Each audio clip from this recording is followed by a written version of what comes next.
ನಮಸ್ಕಾರ ವಿದ್ಯಾರ್ಥಿಗಳೇ, ಬಸರಡಿ ಶಿಕ್ಷಣ ಸಂಸ್ಥೆ ವತಿಯಿಂದ ತಮ್ಮೆಲ್ಲರಿಗೂ ಸ್ವಾಗತ. ಇವತ್ತಿನ ಕ್ಲಾಸ್ಗಳನ್ನು ಮತ್ತೆ ಕಂಟಿನ್ಯೂ ಮಾಡೋಣ. ಇವತ್ತಿನ ಕ್ಲಾಸ್ ನಾವು ನಮಗೆ ಪ್ರಾಬ್ಲಮ್ಸ್ ಅನ್ನು ಯಾವುದಿದೆ ಅಂತ ನೋಡೋಣವಾ. ಹಾಗಾದ್ರೆ ನಾವು ಅಡ್ಜಸ್ಟ್ಮೆಂಟ್ ಕ್ಲಾಸ್ ಅನ್ನು ಮಾಡ್ತಿದ್ವಿ. ಕಳೆದ ಕ್ಲಾಸ್ನಲ್ಲಿ 1,02,000 ಮತ್ತು 1,02,000 ಅನ್ನು ಬರುವಂತ ಒಂದು ಲೆಜರ್ಸ್ ಅನ್ನ ಕ್ರಿಯೇಟ್ ಮಾಡಿದ್ವಿ. ಈ ಲೆಜರ್ಸ್ ಗೆ ನಾವೇನ್ ಮಾಡೋಣ, ಇವಾಗ ಅಡ್ಜಸ್ಟ್ಮೆಂಟ್ ಅನ್ನ ಎಂಟ್ರಿ ಮಾಡೋಣ. ಹಾಗಾದ್ರೆ ಅಡ್ಜಸ್ಟ್ಮೆಂಟ್ ಎಂಟ್ರಿ ಮಾಡಿದರೆ ಇಲ್ಲಿ ಕೆಳಕಾಣುವಂತದ್ದು gross profit, net profit, balance sheet ಇವುಗಳ ಅಮೌಂಟ್ ಅನ್ನು ಸರಿಯಾಗಿ ಬರ್ತದಲ್ಲ ಅಂತ ಒಂದ್ಸಾರಿ ಚೆಕ್ ಮಾಡ್ಕೋಬೇಕಾಗ್ತದೆ.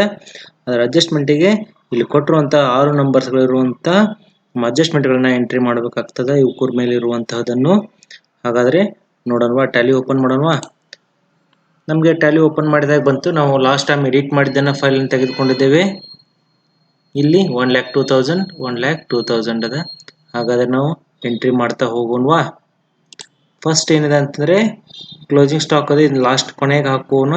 ಹಾಗಾದ್ರೆ make a provision for bad debts ಅಂತದೆ. ಹಾಗಾದ್ರೆ ಬ್ಯಾಡ್ ಡೆಟ್ಸ್ ಬಂದ್ರೆ ಈ ಸೆಂಡಿ ಡೆಟರ್ಸ್ ಮೇಲೆ ನಾವು 5% ಅನ್ನ ತೆಗಿಬೇಕಾಗ್ತದ. ಹಾಗಾದ್ರೆ ಸೆಂಡಿ ಡೆಟರ್ಸ್ ಮೇಲೆ 5% ಬಂದ್ರೆ ಹೇಗೆ ತೆಗಿಬೇಕು ಅನ್ನೋದನ್ನ ನೋಡೋಣವಾ. ಇಲ್ಲಿ 10,500 ಇಂಟು 5% ಹೇಳಿದ್ದಾರೆ, ಡಿವೈಡೆಡ್ ಬೈ 100 ಅನ್ನ ಎಂಟ್ರಿ ಮಾಡ್ತೀನಿ. 525 ಬರ್ತದೆ. ಈ 525 ನಾವು ಎಂಟ್ರಿ ಮಾಡೋಣ. ಹಾಗಾದ್ರೆ ಎಂಟ್ರಿ ಮಾಡ್ಬೇಕಾದ್ರೆ ನಾವು ಏನ್ ಮಾಡೋಣ,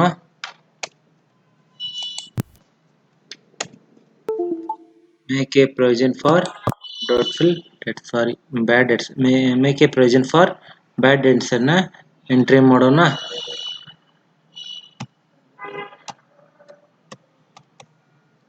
ಇದು ನಾವು PL ಕಡೆ ಎಂಟ್ರಿ ಮಾಡಬೇಕಾಗ್ತದೆ, ಪ್ರಾಫಿಟ್ ಅಂಡ್ ಲಾಸ್ ಅಕೌಂಟ್.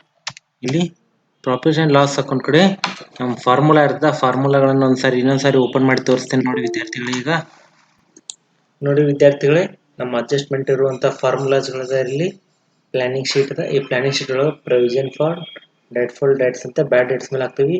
ಇಲ್ಲಿ PL ಕಡೆ ಅಂದ್ರೆ ಪ್ರಾಫಿಟ್ ಅಂಡ್ ಲಾಸ್ ಅಕೌಂಟ್ ಅಂತದ. ಈ ಪ್ರಾಫಿಟ್ ಅಂಡ್ ಲಾಸ್ ಅಕೌಂಟ್ ಒಳಗ ನಾವು ಆಡ್ ಇಂಡೈರೆಕ್ಟ್ ಎಕ್ಸ್ಪೆನ್ಸ್ ಅನ್ನು ಹಾಕೋಬೇಕಾಗ್ತದ.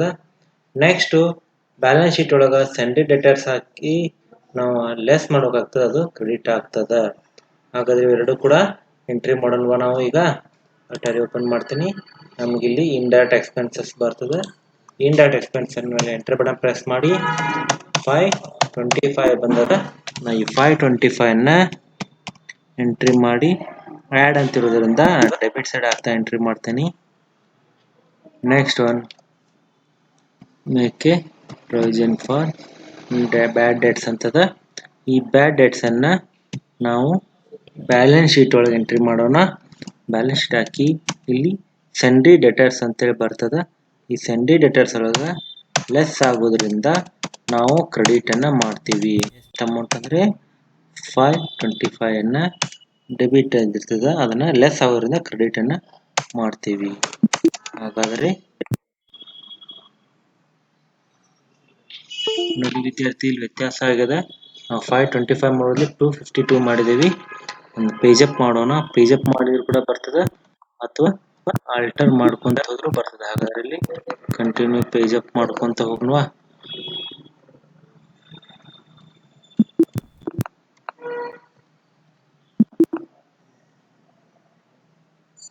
PL ಹೌದಾ, ಇಂಡೈರೆಕ್ಟ್ 525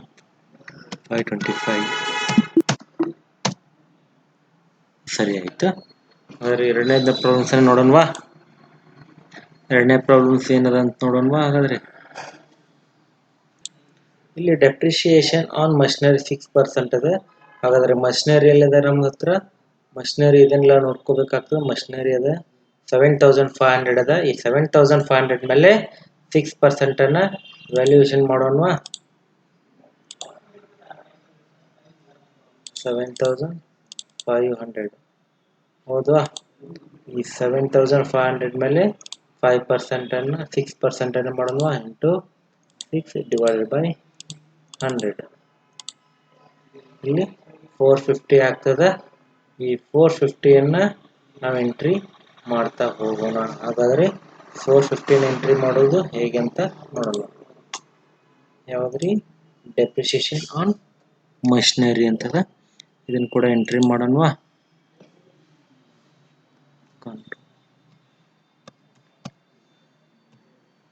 ಇಲ್ಲಿ ಪ್ರಾಫಿಟ್ ಆ್ಯಂಡ್ ಲಾಸ್ ಎಂಟ್ರಿ ಮಾಡ್ತೀನಿ.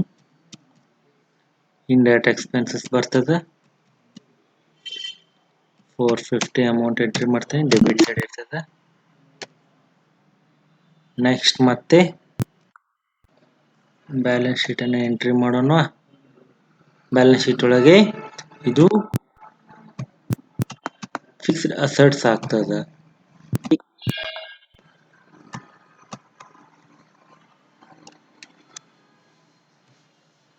ಬ್ಯಾಲೆನ್ಸ್ ಶೀಟ್ ಇಲ್ಲಿ ಫಿಕ್ಸ್ಡ್ ಅಸೆಟ್ಸ್ ಆಗ್ತದೆ. ಫಿಕ್ಸ್ಡ್ ಅಸೆಟ್ಸ್ ಅಂತ ತೆಗೆದುಕೊಂಡು 450 ಎಂಟ್ರಿ ಮಾಡೋಣ. ಇದು ಕ್ರೆಡಿಟ್ ಆಗ್ತದೆ. ಓಕೆ, ಹಾಗಾದರೆ ನಾವು ಡೆಪ್ರಿಸಿಯೇಷನ್ ಅಸೆಟ್ಸ್ ಅನ್ನು ಎಂಟ್ರಿ ಮಾಡಿದ್ದೀವಿ. ಹಾಗಾದ್ರೆ ನೆಕ್ಸ್ಟ್ ಔಟ್ಸ್ಟ್ಯಾಂಡಿಂಗ್ ಸ್ಯಾಲ್ರಿ ಅಂತದ. ಸೊ ಹಾಗಾದ್ರೆ ಇದು ಔಟ್ಸ್ಟ್ಯಾಂಡಿಂಗ್ ಸ್ಯಾಲ್ರಿ ಕೂಡ ಎಂಟ್ರಿ ಮಾಡೋಣವಾ.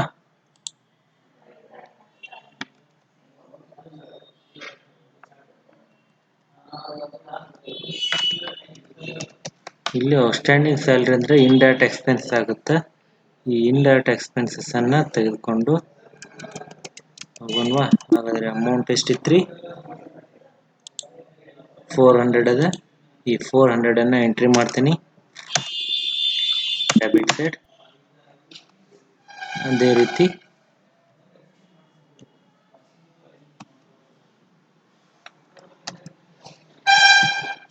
ಬ್ಯಾಲೆನ್ಸ್ ಶೀಟ್ ಒಳಗೆ ನೋಡೋಣ. ಬ್ಯಾಲೆನ್ಸ್ ಶೀಟ್ BS ಅಂದರೆ ಬ್ಯಾಲೆನ್ಸ್ ಶೀಟ್. ಇಲ್ಲಿ ಕರೆಂಟ್ ಲಯಬಿಲಿಟಿ ಆಗ್ತದೆ. ಈ ಕರೆಂಟ್ ಲಯಬಿಲಿಟಿಯನ್ನು ಎಂಟ್ರಿ ಮಾಡ್ತಾ ಹೋಗ್ತೀನಿ.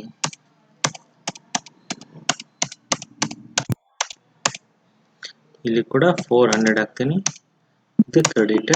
ಓಕೆ, ಹಾಗಾದರೆ ಮತ್ತೆ ಮುಂದೆ ನೋಡೋಣ ಏನದ ಅಂಥೇಳಿ.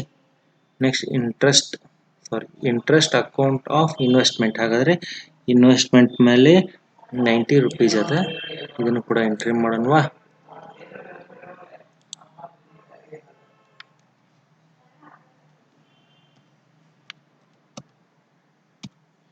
Profit and loss account PL ನೋಡೋಣ.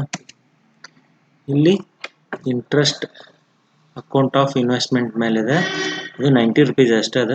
ಹಾಗಾದ್ರೆ ನಮ್ದು ಫಾರ್ಮುಲಾ ಒಳಗೆ ಏನಾಗ್ತದೆ ನೋಡೋಣವಾ. ನೋಡಿ ವಿದ್ಯಾರ್ಥಿಗಳೇ, ಇಲ್ಲಿ ಇಂಟ್ರೆಸ್ಟ್ ಆನ್ ಇನ್ವೆಸ್ಟ್ಮೆಂಟ್ ಅದ ರೀ. ಇದರೊಳಗೆ ಇಂಡೈರೆಕ್ಟ್ ಇನ್ಕಮ್ PL ಕಡೆ ಬಂದರೆ ಇನ್ವೆಸ್ಟ್ಮೆಂಟ್ ಬ್ಯಾಲೆನ್ಸ್ ಶೀಟ್ ಕಡೆ ಬಂದಿರ್ತದೆ. ಇಲ್ಲಿ ಇಂಡೈರೆಕ್ಟ್ ಇನ್ಕಮ್ ಕ್ರೆಡಿಟ್ ಇರ್ತದೆ, ಇನ್ವೆಸ್ಟ್ಮೆಂಟ್ ಒಳಗೂ ಡೆಬಿಟ್ ಇರ್ತದೆ. ಹಾಗಾದ್ರೆ ಇದನ್ನ ಎಂಟ್ರಿ ಮಾಡೋಣವಾ.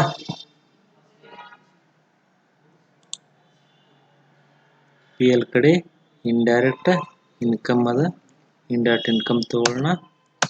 ಹಾಗೆ 90 ಅದ, ಇಲ್ಲಿ ಕ್ರೆಡಿಟ್ ಬರ್ತದೆ. ನೆಕ್ಸ್ಟ್ ಇದನ್ನೇ ನಾವು ಎಂಟ್ರಿ ಮಾಡೋಣ. ನೆಕ್ಸ್ಟ್ ಬ್ಯಾಲೆನ್ಸ್ ಶೀಟ್ ಅಂತದ. ಈ ಬ್ಯಾಲೆನ್ಸ್ ಶೀಟನ್ನು ಕೂಡ ಎಂಟ್ರಿ ಮಾಡ್ತಾ ಹೋಗೋಣ. ಇಲ್ಲಿ ಇನ್ವೆಸ್ಟ್ಮೆಂಟ್ ಒಳಗೆ ಬರೋದ್ರಿಂದ ಇದು ಆ್ಯಡ್ ಆಗ್ತದೆ. ಈ ಇನ್ವೆಸ್ಟ್ಮೆಂಟ್ ಡೆಬಿಟ್ ಸೈಡ್ ಇರೋದ್ರಿಂದ ನಾವು 90 ರೂಪೀಸನ್ನು ಹಾಕಿ ಅನ್ನು ತೆಗೆದುಕೊಳ್ತೀವಿ. ನೋಡಿ ವಿದ್ಯಾರ್ಥಿಗಳು, ಈಕ್ವಲ್ ಆಗಿ ಬರ್ತಾ ಇದೆ ಅಮೌಂಟು. ಇನ್ನು ನೆನ್ಪಿಟ್ಕೊಂತ ಹೋಗ್ಬೇಕಾಗ್ತದೆ. ಜೊತೆಗೇನು ಕೂಡ ಕ್ರಾಸ್ ಚೆಕ್ ಅಂತ ಹೇಳ್ತೀವಿ ನಾವು, ಡೆಬಿಟ್ ಕ್ರೆಡಿಟ್. ಇಲ್ಲಿ ವೇರಿಯೇಷನ್ ಆಯ್ತಾ ನಮ್ಗೆ ಆಟೋಮೆಟಿಕ್ ಏನಾಗ್ತದೆ, ಅಡ್ಜಸ್ಟ್ಮೆಂಟ್ ವೇರಿಯೇಷನ್ ಯಾವುದೋ ಅಮೌಂಟನ್ನು ಕಡಿಮೆ ಹಾಕಿದೆ ಅಂತ ಗೊತ್ತಾಗ್ತದೆ. ಅದಕ್ಕೆ ಚೆಕ್ ಮಾಡ್ತಾ ಹೋಗ್ಬೇಕಾಗ್ತದೆ. ಈಗ ವೇಜಸ್ ಪೇಡ್ ಇನ್ ಅಡ್ವಾನ್ಸ್ ಅಂತದ ರೀ. ಈ ವೇಜಸ್ ಪೇಡ್ ಇನ್ ಅಡ್ವಾನ್ಸ್ ಅಂತ ತೆಗೆದುಕೊಳ್ಳೋಣ. ಈ ವೇಜಸ್ ಪೇಡ್ ಅಡ್ವಾನ್ಸ್ ಒಳಗೆ ನಾವು ಎಂಟ್ರಿ ಮಾಡ್ತಾ ಹೋಗೋಣಂತ.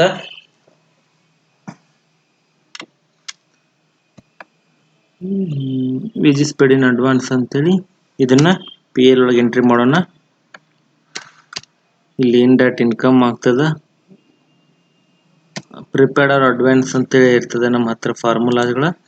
ಈ ಪ್ರಿಪೇರ್ಡ್ ಆ್ಯಂಡ್ ಫಾರ್ಮುಲಾ ನೋಡಿ, ಅಡ್ವಾನ್ಸ್ ಆ್ಯಂಡ್ ಪ್ರಿಪೇರ್ಡ್. ಈ ಫಾರ್ಮುಲಾ ಒಳಗೆ ನಮ್ಗೆ ಡೈರೆಕ್ಟ್ ಅಥವಾ ಇಂಡೈರೆಕ್ಟ್ ಇನ್ಕಮ್ ಕ್ರೆಡಿಟ್ ಕಡೆ ಇರ್ತದೆ. ಇಲ್ಲಿ ಬ್ಯಾಲೆನ್ಸ್ ಶೀಟ್ ಕರೆಂಟ್ ಅಸೆಟ್ಸ್ ಆಗಿರ್ತದೆ. ಇಲ್ಲಿ ನಾವು ಡೈರೆಕ್ಟ್ ಆರ್ ಇಂಡೈರೆಕ್ಟ್ ಇನ್ಕಮ್ ಒಳಗೆ ತೊಗೊಂಡೇವಿ. ಇಂಡೈರೆಕ್ಟ್ ನಾವು ಇನ್ಕಮ್ ತೊಗೊಂಡೇವಿ. ಇಲ್ಲಿ ನಾವು ಅದರ ಅಮೌಂಟನ್ನು ಎಂಟ್ರಿ ಮಾಡಬೇಕಾಗ್ತದೆ. ಹಾಗಾದರೆ ಅಮೌಂಟನ್ನು ನೋಡೋಣವಾ. ಅಮೌಂಟು 50 ರೂಪೀಸ್ ಇದೆ. ಈ 50 ರೂಪೀಸನ್ನು ಎಂಟ್ರಿ ಮಾಡೋಣ. ನಾವು 50 ರೂಪೀಸನ್ನು ಎಂಟ್ರಿ ಮಾಡೋಣ. CR. ಅದೇ ರೀತಿ ನಾವು ವೇಜಸ್ ಪೇಡ್ ಇನ್ ಅಡ್ವಾನ್ಸ್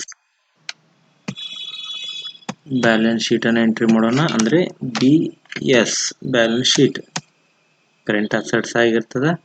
ಈ ಕರೆಂಟ್ ಅಸೆಟ್ಸನ್ನು ಎಂಟ್ರಿ ಮಾಡೋಣ. ಅಮೌಂಟು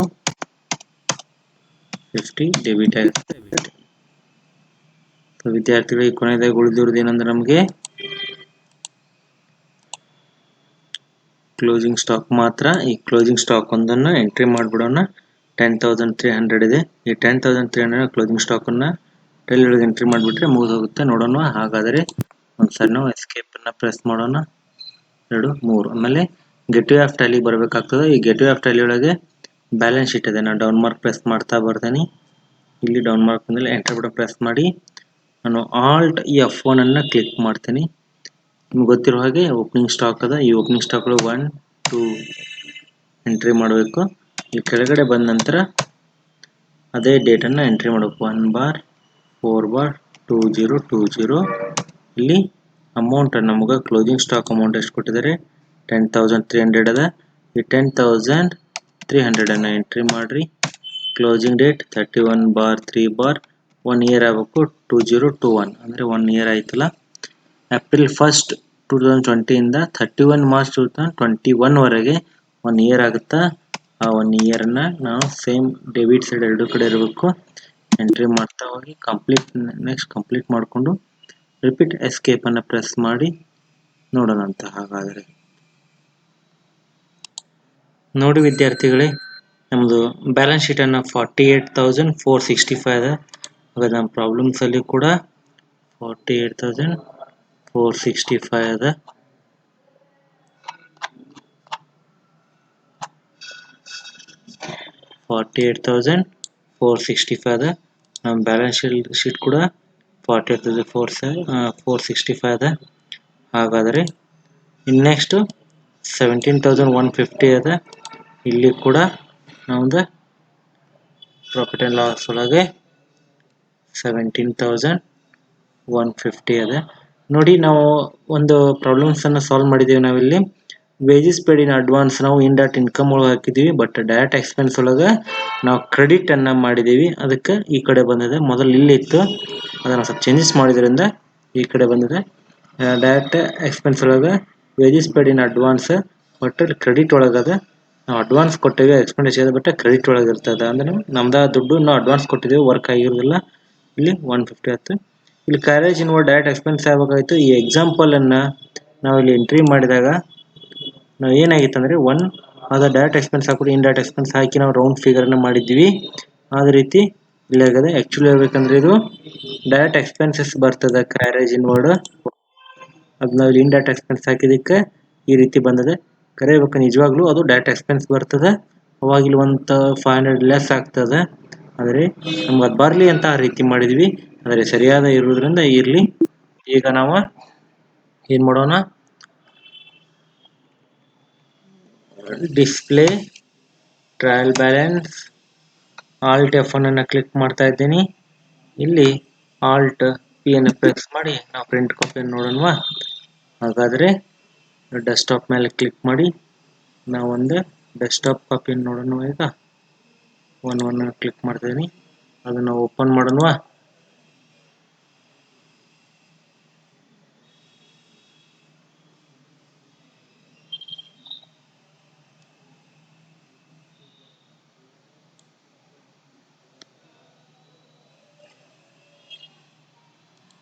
ಆಗಿಲ್ಲ. ಆಲ್ಟ್ P ಪ್ರಿಂಟ್ PDF ಐತಿ. ಇಲ್ಲಿ ಓಪನ್ ಆಗ್ಯದ. ನೋಡ್ಬಿಡೋಣ, ಡೈರೆಕ್ಟಾಗಿ ಓಪನ್ ಮಾಡೋಣ. ದಿಸ್ PC ಇರುತ್ತೆ. ಡೆಸ್ಕ್ಟಾಪ್ ಮೇಲೆ ತಗೋಬೇಕು. ಡೆಸ್ಕ್ಟಾಪ್ 111 ಸೇವ್ ಮಾಡ್ತಾ ಇದ್ದೀನಿ. ಸೊ ಅದನ್ನು ಕೂಡ ಓಪನ್ ಮಾಡೋಣ. ಸೊ ಡೆಸ್ಕ್ಟಾಪ್ ನೋಡಿ, ನಮ್ಗೆ ಟ್ರಯಲ್ ಬ್ಯಾಲೆನ್ಸ್ ಬಂದ್ಬಿಡ್ತು 1,03,515 ಅಂತದ. ಇಲ್ಲಿ ಕೂಡ ನಮ್ಗೆ ಲೆಡ್ಜರ್ಸ್ ಒಳಗೆ ಟೋಟಲ್ 1,03,515 ಅಂತೇಳಿ ಅದ. ಹಾಗಾದ್ರೆ ನಮ್ದು ಈ ಕ್ಲಾಸ್ ಇಲ್ಲಿ ಮುಗಿಸೋಣ. ಮತ್ತೆ ಮುಂದಿನ ಕ್ಲಾಸ್ಗಳನ್ನ ಮುಂದಿನ ಎಕ್ಸಾಂಪಲ್ಗಳಲ್ಲಿ ತೋರಿಸ್ತಾ ಹೋಗ್ತೀನಿ. ಅಲ್ಲಿವರೆಗೂ ಥ್ಯಾಂಕ್ ಯು.